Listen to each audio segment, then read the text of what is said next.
terusirnya Adam dan Hawa dari surga. Allah Ta'ala memerintahkan Adam dan Hawa untuk tinggal di surga dan mempersilahkan mereka memakan apa saja yang disukainya dari makanan surga. Akan tetapi mereka berdua dilarang untuk mendekati sebuah pohon. Allah Ta'ala berfirman, "Hai Adam, tempatilah oleh kamu dan istrimu surga ini. Makanlah makanan-makanannya yang banyak lagi baik di mana saja yang kamu sukai, dan janganlah kamu dekati pohon ini, yang menyebabkan kamu termasuk orang-orang yang zalim." Quran Surah Al-Baqarah ayat 35. Para ulama berbeda pendapat mengenai jenis pohon ini. As-Sa'di mengatakan dari orang yang mendapat kisah dari Ibnu Abbas, bahwa pohon yang dilarang oleh Allah didekati Adam adalah pohon anggur. Hal yang sama dikatakan pula oleh Sa'adi Ibnu Jubair, As-Sa'di, As-Syafi'i, Jadah Ibnu Hubairah, dan Muhammad Ibnu Qais. Ibnu Jarir dan Ibnu Abu Hatim meriwayatkan dari jalur Ibnu Abbas bahwa yang dimaksud adalah pohon gandum. Demikian juga yang diungkapkan oleh Al-Hasan Al-Basri, Wahab Ibnu Munabbih, Atiyah Al-Aufi, Abu Malik. Sufyan Tsauri meriwayatkan dari Husain, dari Abu Malik bahwa yang dimaksud adalah pohon kurma. Ibnu Jarir meriwayatkan dari Mujahid bahwa yang dimaksud adalah pohon tin. Ibnu Katsir berpendapat bahwa pendapat yang memisterikan nama pohon yang terlarang itu, dan inilah pendapat yang benar. Mengetahui bahwa Allah melarang Adam dan Hawa memakan salah satu pohon yang ada di surga, maka iblis membisikkan Adam dan istrinya dengan berpura-pura ingin menasihati dan menghendaki kebaikan kepadanya. Dia katakan bahwa alasan larangan tersebut bertujuan agar Nabi Adam tidak menjadi malaikat dan kekal di surga. Karena itu, dia menyebut pohon yang dimaksud dengan sebutan pohon huldi, pohon keabadian. Adam dan Hawa terpedaya oleh bujuk rayu setan. Hawa makan lebih dahulu sebelum Adam dan dialah yang membujuk Adam untuk memakannya. Karena itu ada sebuah hadits terkait dengan masalah ini, Rasulullah bersabda, "Kalau bukan karena Bani Israel niscaya daging tidak akan busuk, dan kalaulah bukan karena Hawa, niscaya seorang istri tidak khianat kepada suaminya." Setelah mereka mencicipi pohon terlarang tersebut, seketika itu pula aurat mereka tersingkap. Lalu mereka mencari dedaunan di surga untuk menutupi auratnya. Di saat itulah Allah menegur dan mengingatkan mereka akan larangan sebelumnya.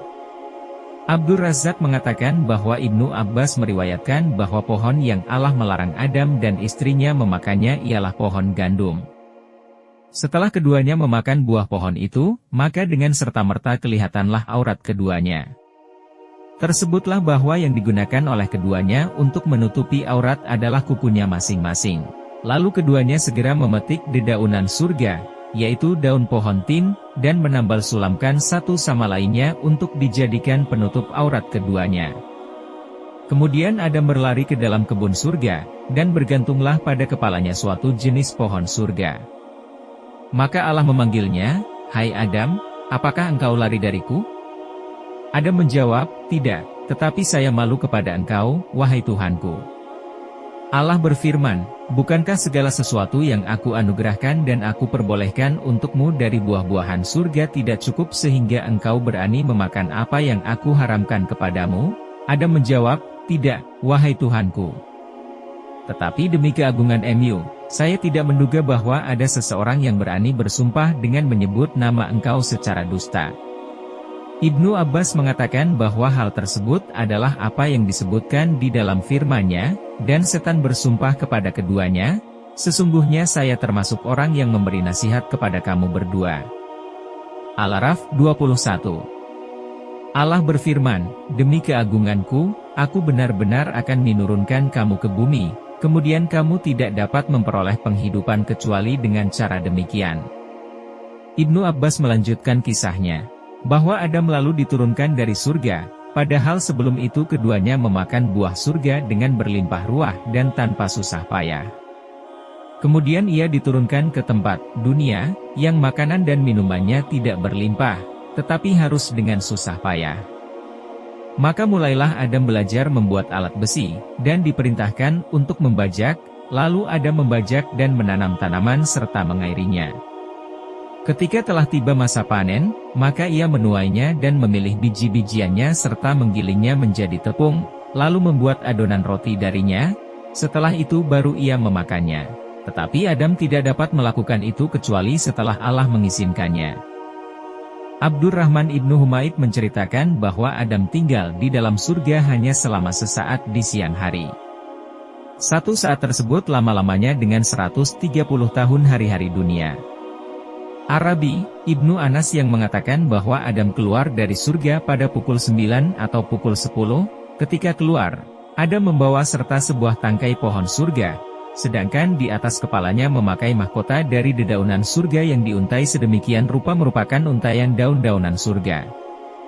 Maka turunlah mereka, sedangkan Adam turun di India dengan membawa Hajar Aswad dan segenggam dedaunan surga. Lalu ia menaburkannya di India, maka tumbuhlah pepohonan yang wangi baunya. Sesungguhnya asal mula wewangian dari India itu adalah dari segenggam dedaunan surga yang ikut dibawa turun oleh Adam. Sesungguhnya Adam menggenggamnya hanya terdorong oleh rasa penyesalannya karena ia dikeluarkan dari surga. Ibnu Abbas yang menceritakan bahwa Adam diturunkan di Dahna, salah satu wilayah negeri India. Dalam riwayat lain, Ibnu Abbas yang menceritakan bahwa Adam diturunkan di suatu daerah yang dikenal dengan nama Dahna, terletak di antara Mekah dan Taif. Al-Hasan Al-Basri mengatakan bahwa Adam diturunkan di India, sedangkan Hawa di Jeddah, dan Iblis di Dustamisan yang terletak beberapa mil dari kota Basrah, sedangkan ular diturunkan di Asbahan. Ulama tafsir menyebutkan nama-nama tempat yang masing-masing pihak dari mereka diturunkan di dunia ini. Tetapi sumber berita mengenai hal ini berasal dari kisah Israeliat, hanya Allah yang lebih mengetahui kebenarannya.